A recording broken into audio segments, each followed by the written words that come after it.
This is Living Planet.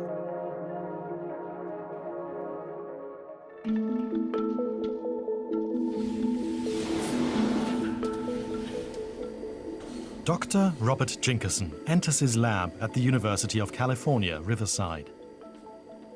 He wants to check up on an important experiment.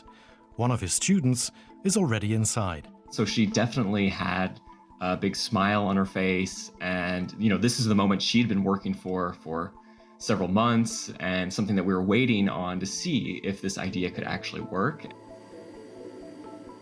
The idea is to grow algae in the dark. Now, algae typically need sunlight to survive. Like plants, they rely on photosynthesis to produce energy and grow. But Robert and his team are trying to skip this process, to do away with light altogether. In Robert's lab, off to the side, there are a series of white incubators, a bit like fridges. It's what you can hear humming in the background. Inside, there's glass flasks of algae, stored in complete darkness. We cover them in aluminum foil so that no light can make it through. This gives us this really kind of dramatic moment of opening the flask, right? It's like opening a present. So we take the flask out, we still cover it in aluminum foil so we can't see what has happened inside, but then we can peel back this aluminum foil and then see, did the experiment work or not? And there, inside, it is green. Which was this algae growing in the dark. And so it's dark green, like the darkest leaf you've ever seen. And that is showing that the algae grew. So this was the moment where we knew that it worked, and that was really where the excitement was. There's a reason for this excitement. For Robert and his team, this algae in the flask is an important breakthrough after years of research. And it sets in motion his quest to revolutionize the way we grow food, to feed a growing population and to make food production more resilient in an era of climate change shocks. I'm Neil King, and this is Living Planet.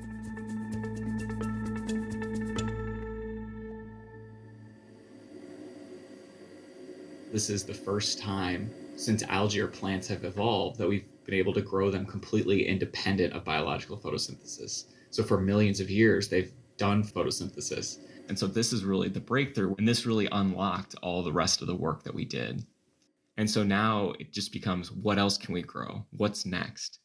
The plants that you're also looking at, I understand, are tomatoes and lettuce, right? That would be a game changer if that really were scalable, right? Yes, it would.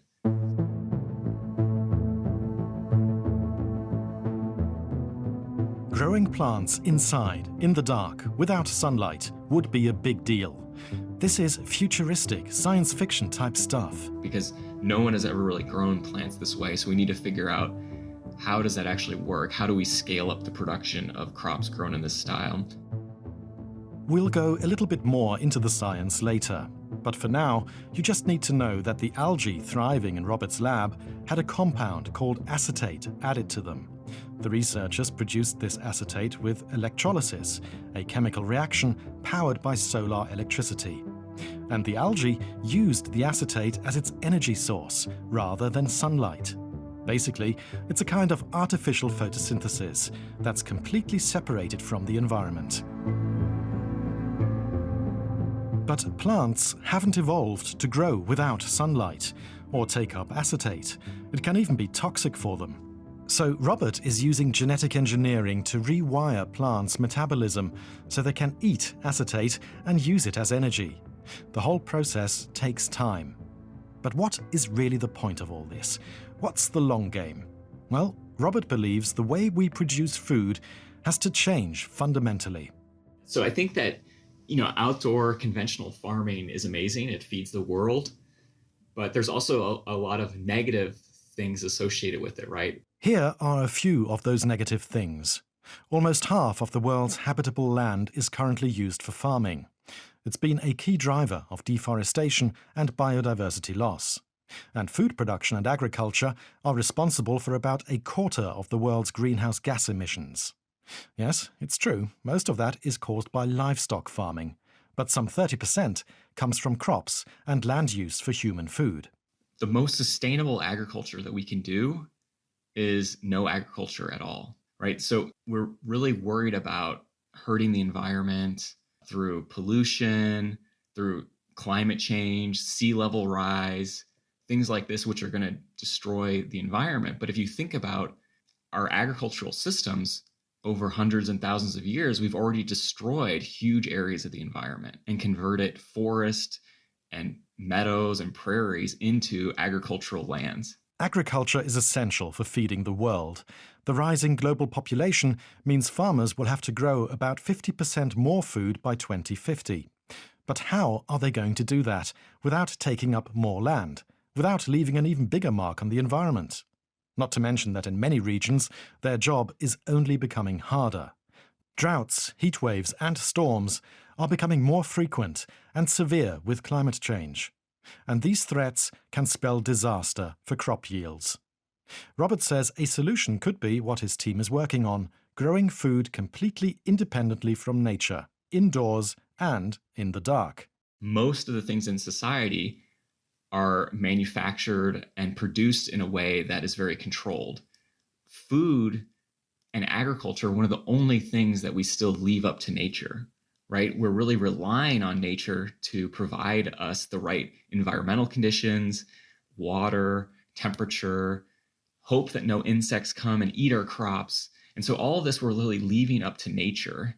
If we can decouple our food production from agricultural lands and move them indoors to vertical farms or controlled environments, then we could take that pressure off the natural outdoor lands of producing food and let them rewild and become native lands again. And so I think that this is the strongest environmental case for our approach, is that, agriculture is inherently destructive. And so how do we move it to something that's more kind of manufactured or produced in a kind of a controlled way? Robert and his research team estimate that if all the food in the US were produced using their method, it would reduce the amount of land needed for agriculture by around 90%. Robert says there'd be no pesticides or herbicides needed, and you could grow crops with a fraction of the water and carbon emissions that come with conventional farming in fields. It could also make it possible to grow food in less hospitable places, like deserts, on a spaceship, or on Mars. By the way, that's why Robert's lab is also getting funding from NASA. It's going to be more stable year-round. We're not going to have to import food from across the planet, because when it's winter, you can't really grow things outdoors, yet we want to eat fresh food. And so that has to come from faraway places where the weather is still amenable to growing crops. And so all these things are really going to help us think about making food in a new way. We can solve many of these problems with that approach. I don't think that we're going to have most of the land on Earth dedicated to agriculture. We'll be right back. From the Los Angeles Times, this is Boiling Point. I'm Sammy Roth. I've been reporting on energy and climate change in California and across the American West for a decade. I'll be asking scientists, politicians, activists, and journalists the same questions. What are the challenges we face to building a better world? And what are the solutions we need to embrace, even when it's hard? Boiling Point will be available everywhere you listen to podcasts, starting January 16.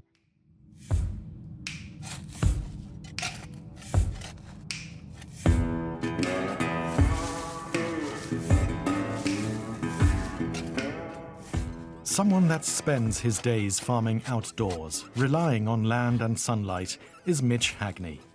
He's skeptical about the idea of moving food production entirely indoors. Instead, he has a different vision of how to grow food in an era of climate change without increasing the toll on the environment. The effect of climate change within our region here is quite clear. It's much hotter than it has been, and there's much less precipitation.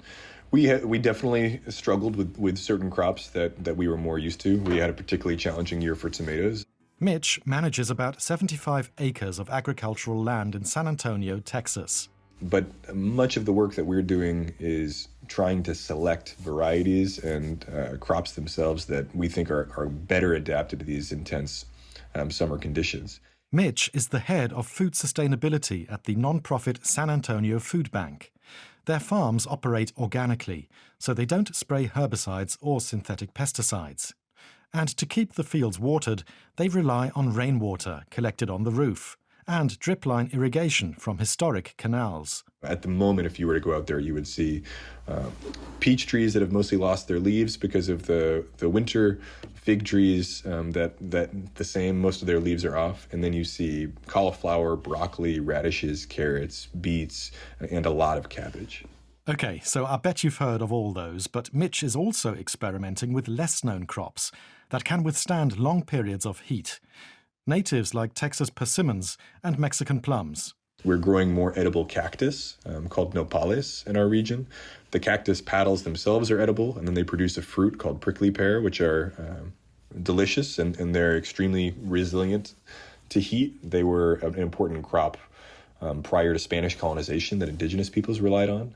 And they're planting amaranth, a grain that's a bit like quinoa. It has a full protein complex, so it's very, very nutritious, and it's quite resilient to heat and drought. I'm really excited by this crop because it can be a baseline calorie provider like wheat or like corn, which are both struggling in the intense heat and drought in our region. And so we're starting to cultivate more and more.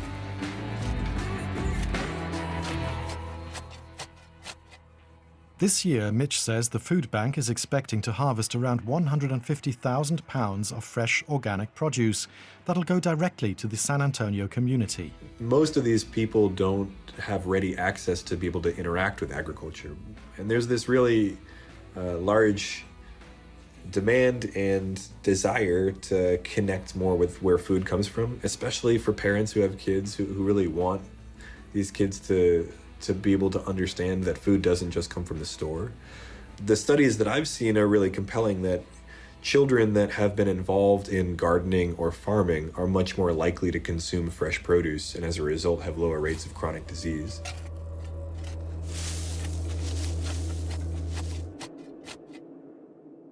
Farming wasn't the most obvious career path for Mitch. He didn't grow up on the land. In fact, he's originally from a suburban area in New Hampshire, on the other side of the country. I grew up probably with a skill set that was more in tune to white-collar indoor work. He came to San Antonio to go to college, where he was recruited to be on the debate team. But while debating on big environmental topics, he realized that rather than making arguments about policy, he wanted to get his hands dirty. Knowing that there were real serious environmental challenges that agriculture was facing, that methods of farming that are widespread contribute to environmental problems, but also the environmental problems like climate change, deforestation, soil erosion that are emerging make it harder to farm. To me, it just became really important to devote my life and time to try to improve those issues. Mitch spent his college summers farming in different places, from Massachusetts and Kentucky to Arizona and Costa Rica. And now, in San Antonio, he believes that despite the immense challenges posed by climate change, outdoor farming still has an important role in providing food. Especially if it's organic, the crops are suited to the regional climate, and if the produce goes to people who live nearby.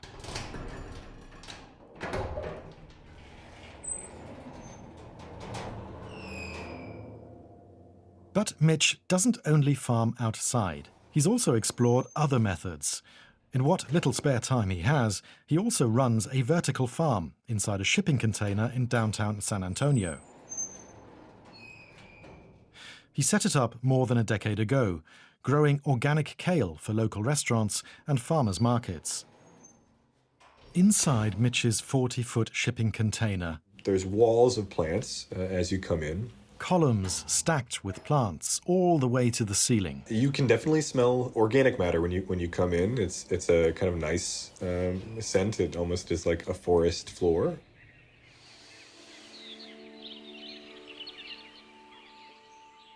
It's a hydroponic system, so the plants aren't grown in soil, but their roots are fed directly with a nutrient-rich water solution. And the light that you can see is this kind of beautiful pink light, so it's red and blue LEDs. It's kind of a surreal environment. It feels almost like you're inside a clock with a lot of water. You hear pumps going off on a timer, and so you'll hear the water rushing over the top of the container and then dripping down those columns, getting caught in the recirculation tanks and going back into the main nutrient tank. Mitch says in this 40-foot space, he can grow the same amount of crops as in a 1-acre field. It's a beautiful thing to put work into farming and have crops come out of it. It's really fulfilling, and it's something that all of our ancestors have appreciated. Doing it in a metal cube is a little bit different, but probably emotionally fairly similar, but just because of the fruits of your labor. It feels a little bit like, okay, this might be what it's going to be like if people are to be able to cultivate food on another planet, because it's not a natural environment. It's very much a manufactured, intentional, engineered process.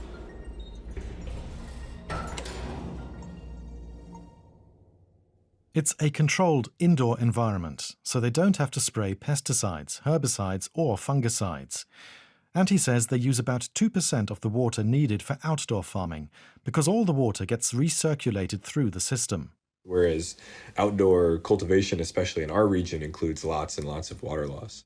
These are some of the arguments that make vertical farming such a compelling response to the environmental woes of conventional agriculture. But there are some pretty big downsides too.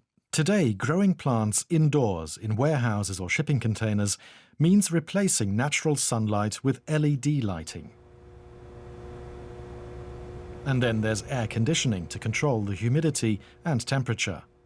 These energy-guzzling systems put a significant dent in the eco-friendly promise of vertical farms, even cancelling out any environmental benefit. A 2022 study from the Netherlands did a life cycle assessment comparing the carbon footprint of lettuce grown at a vertical farm to that grown in an open field.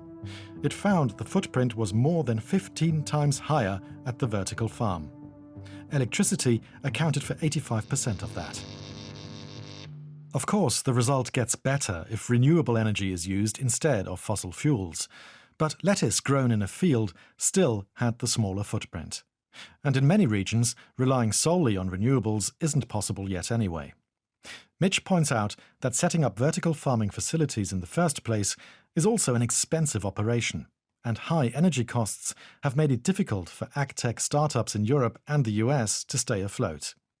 We've seen bankruptcies and closings of scaled-up vertical farming operations that seem to bite off more than they could chew.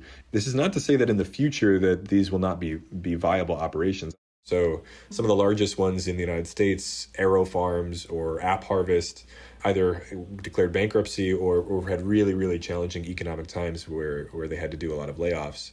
Similarly, in Europe, Infarm and Agricool, some of the larger hydroponic farms really, really struggled economically because they had such a large amount of capital expense. Growing plants with energy-intensive artificial light rather than free sunlight comes with a hefty price tag and carbon footprint. But what if there was no need for light, artificial or natural? If plants could grow in the dark? This is where our system would outshine the classical vertical farm or greenhouse. Which brings us back to Robert Jinkerson at the University of California. And so if we can really start to grow these with less electricity, because we need less light, and supplement that with acetate, it may be able to change the economics and allow production of lettuce in these kind of vertical farms. So we have all the savings of water, less pesticides, less fertilizers that you would in a vertical farm or a greenhouse, but now also we can save on the energy cost. A quick recap. Robert's team is trying to engineer plants to grow independently from nature. Instead of using sunlight, they want these plants to use acetate, a compound they're creating with a chemical reaction powered by solar electricity. Robert says this type of artificial photosynthesis is at least 4 times more efficient than traditional photosynthesis. That's because Plants in a field can only take about 1% of all the light that they're hitting and convert it into biomass. And so this is a really energy inefficient process. the researchers are using gene editing tools such as CRISPR to engineer plants to eat acetate. Robert acknowledges that some consumers may have reservations about the idea of their produce being genetically modified.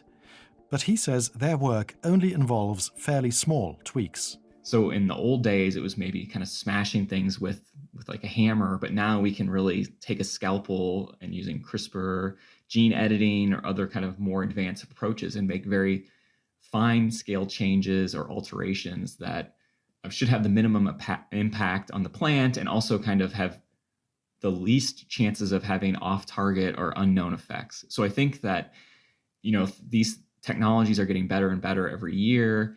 What we're doing is really small compared to breeding plants. When you breed plants, you're shuffling half of the genome every time you cross and breed together two plants, versus what we're doing is just changing, a very, very small part of the genome. Robert says engineering plants to be able to deal with acetate isn't such a stretch, because plants already do this when they start life as a seed, buried beneath the soil in the dark. So they already have this metabolism actually when they're just a seedling, but it's turned off in adult plants. So what we're really doing is just turning on these pathways that are already existing in plants. He says it's a bit like humans and lactose, the sugar found in milk. We typically drink milk without any issues as infants, but can develop an intolerance as adults. Some humans have got a mutation that allows them to continue to consume lactose even as an adult. And so what we're trying to do is actually do the same thing for plants.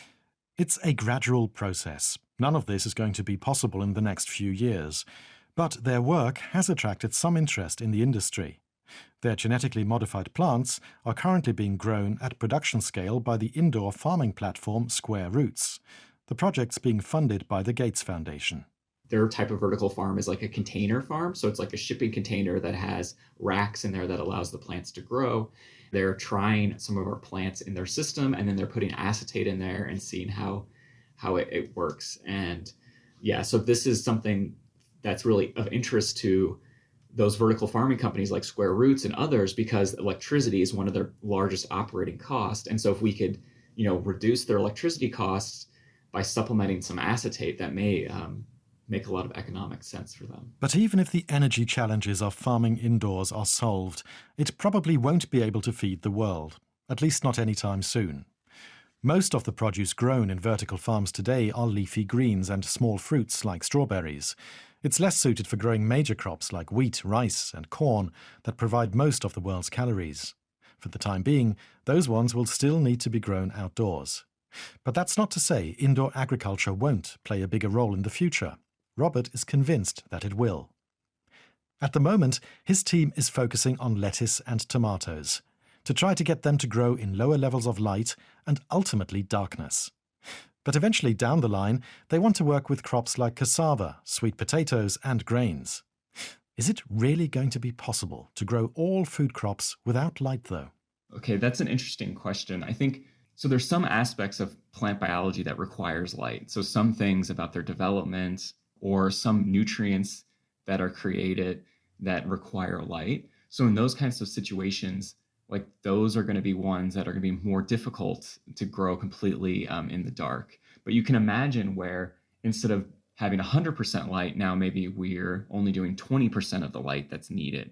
And then we can supplement the rest with acetate or some other fixed carbon source. And so I think that some are going to be easy to grow completely in the dark, and some are going to need some light, and then some are going to be even harder to wean off the light. And it's probably going to be different for each crop. Robert, are there any potential unintended consequences or side effects of this work that you're worried about or that you've got on your radar? Well, there's a few things. Is that, if we're making a food type product, we need to make sure that it's nutritious and that it's safe. I think that for our system, because it's not exposed to the environment, in some ways it's easier to exclude kind of harmful pathogens because it's just not going to be interacting with things that are happening out there in a giant farm field where you can't control what's happening, like wild animals or other things that are coming into the field. The other thing that we're thinking about is nutrition, right? If we're growing things in the dark, how does that affect the nutrition? So far, we haven't seen many effects, but there are some nutrients that may require light to be produced. And so how does that manifest in our system? Like, do we need to grow the plants mainly in the dark, but then right before we are harvesting, maybe put them in the light to allow some nutrients to be formed? Or, we want the food to be nutritious and obviously also tasty, right? If it doesn't taste well, then people don't want to eat it. So what does Mitch Hagney, our urban farmer in San Antonio, think of all this? I would love to learn more. As someone who owns a vertical farm, he says he's intrigued by the idea of growing produce in the dark. So potentially it could substantially decrease operations cost while you are scaling up indoor production in a way that would be resilient to outdoor effects from climate change. Yeah, it's a great idea. But even if it's a great idea, he believes it has limitations. In the coming decades, he thinks most leafy greens will be grown profitably at scale in indoor-controlled environments like vertical farms. Probably also nightshades like tomatoes and eggplants, or vines like berries and melons. But he still thinks the majority of food will be grown in fields outdoors, in soil. I think I used to believe that controlled environment agriculture was where all of the food should come from, that vertical farms are, if you just layered enough infrastructure on top of itself, then there would be great opportunities to grow everything that you would need in cities and kind of leave rural areas to be rewilded. I don't believe that anymore based off of working with enough outdoor farms and also just kind of seeing the economics of my own hydroponic farm. I think technology for agriculture is not going to be just contained within buildings. Mitch thinks advances in technology can help tackle many of the problems outdoor farmers are grappling with while boosting yields, like deploying robotics and AI that can remove weeds through machine learning. That could mean less herbicides. Or drone technology that uses remote sensing to apply fertilizers or identify stressed crops. Instead of just thinking vertical farms are going to be the solution for agriculture as a whole, I think that these technologies deployed at scale in outdoor environments are probably going to be even more transformative for the food system as a whole. Being able to decrease pesticide and herbicide use would save farmers a lot of money. It would really be good for farmers' health.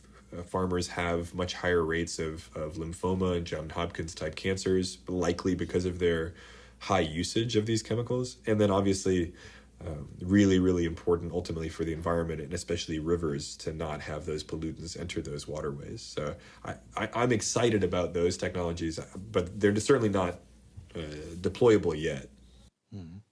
What about the space issue, Mitch? Because global population is growing, we have to feed more mouths.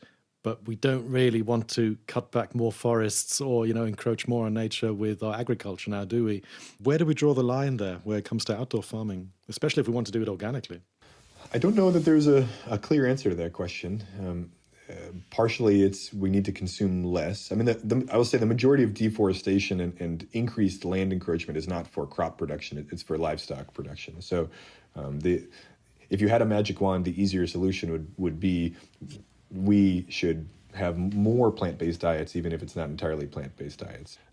If I had to guess the best solution to increase demand with limited cultivation space, I would say it's probably mechanization and robotics and machine learning. Conventional practices that are really damaging to the environment are not so complicated, right? We spray too many herbicides, we spray too many pesticides, we spray too much fertilizer, which runs off. And then we till too much for crops. I mean, there's some other problems, but those are kind of the core of them. Organic production could help you get around each of those. If you were observing your pests more closely, you could spray fewer pesticides. If you were able to weed mechanically, not with human labor, but with robotics, whether that's drones or tractor implements, then you wouldn't have to spray those herbicides because you could use more organic methods.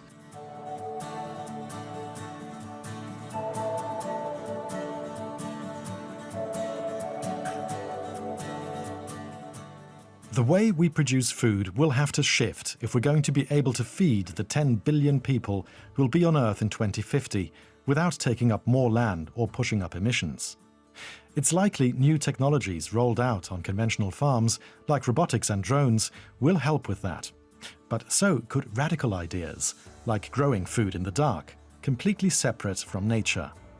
As far as Robert is concerned, however we farm our food in 100 years' time, it's probably going to look vastly different to the way it does today. I think we'll discovered ways to produce food in controlled environments like greenhouses, vertical farms, or maybe new types of systems we haven't imagined yet, in the dark, maybe with some light, but essentially grown decoupled from the environment. And I think that you'll still probably be able to buy traditional food grown outdoors in nature, but I think that this will probably be a small fraction of the food that we consume. I think most of it will be grown in a way that is more kind of controlled, and that's going to have the least environmental impact. It's going to be more sustainable, more stable, and ultimately, I think, lower cost.